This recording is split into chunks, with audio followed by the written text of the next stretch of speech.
everyone, I have some watercolors and paper to review for you today. The 36 half pan set of watercolors from Arteza, as well as their pad of expert watercolor paper. Thanks to Arteza for sending these to me, and I also have a coupon code from them that you can use to get 10% off of anything on their website. I'm also going to leave some details down in the description, so be sure to check that out. So let's jump right in. Like I said, you get 36 half pans in a metal tin that also serves as a palette, as well as a water brush, so it's kind of a large travel set. Inside of the tin, you'll find a color chart with all of the pans illustrated on them with their names, and whenever I received this, the paints were a bit jumbled, so I can't be sure that all of the yellows are in their intended spots. That being said, the pans don't have any names listed on them for cross-referencing with this card. Sounds kind of inconvenient, but at the same time, I don't see it being a huge issue since you can't buy these individually anyways. Also, the card is not really a necessity to keep in the pan because it's pretty bulky and not exactly true to color. I might have preferred just a piece of watercolor paper to do swatches on instead and to keep in the pan, which, I mean, you can do yourself, so not really a con. Where the half pans snap in is a little bit uneven and some of the pans won't even stay in place, but I'm sure if I sat down and took the time, I could bend it back into place if I wanted to. I have another metal tin that's very similar to this and it doesn't have this issue, but I guess different manufacturers and different levels of quality control and stuff kind of factor into that. There is some room to add your own pans in this palette if you want to. It kind of allows you to grow, but that is actually left open for the water brush to fit inside, which I will get to later. I noticed that the paint chips off the metal kind of easy. Some scratches from manufacturing that kind of cause the brush to catch on whenever mixing paints. So honestly, I wouldn't expect this palette to last forever, but it's usable. I also added something to the tin.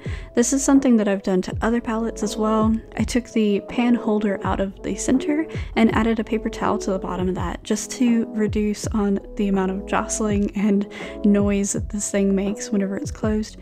It just makes it a little bit more solid. Onto the brush.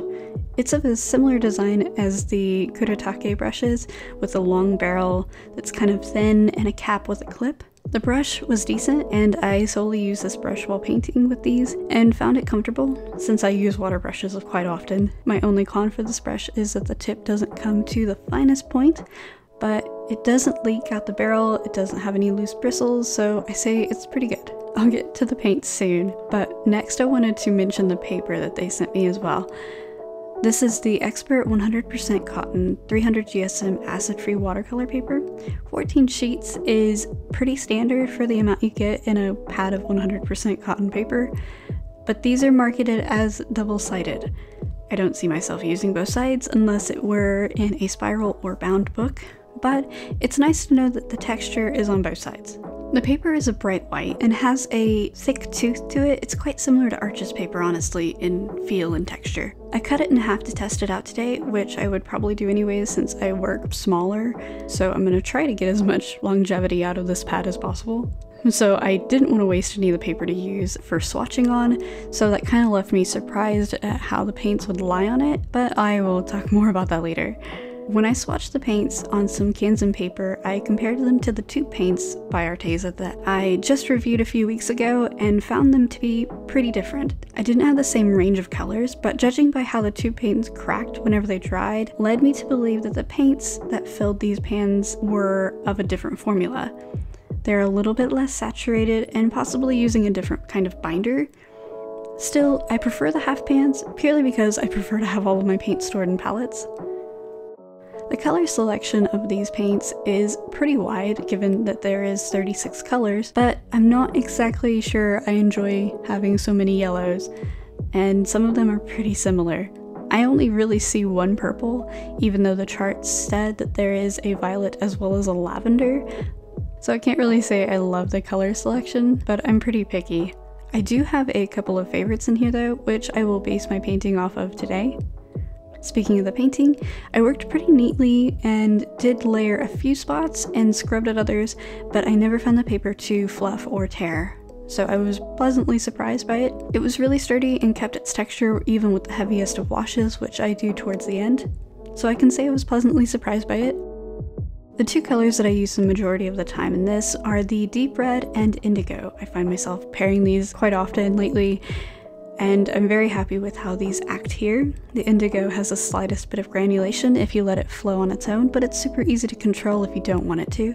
I also use the Persian red for the skin without mixing anything else in with it, and a light wash of violet for the shadows. I ended up only using 4 out of the 36, but I have done a few other paintings in my Stillman and Burn sketchbook using some of the blues and yellows. I admit though, I fell into my comfort zone while working on this. I would say this is a great set for a beginner. There's not much mixing you have to do in a set this large, but it does allow for some room to grow if you want to throw some higher end primaries in there to learn how to mix. The brush is easy to use and a bonus for a set like this, really. As for the paper, I would say it's great for anyone. Premium enough to do some good work on, sturdy enough to do layered paintings, and I may have loved a few of the paints from the set, but I definitely will continue using this paper. So I have links in the description to these products, and as an Arteza affiliate, if you buy from any of these links, I will earn a small commission with no extra cost to you. This helps me keep creating videos for y'all, and I super appreciate it. Thanks again to Arteza for sending these to me. I hope you enjoyed this video. Thanks so much for watching, and I'll see you all later.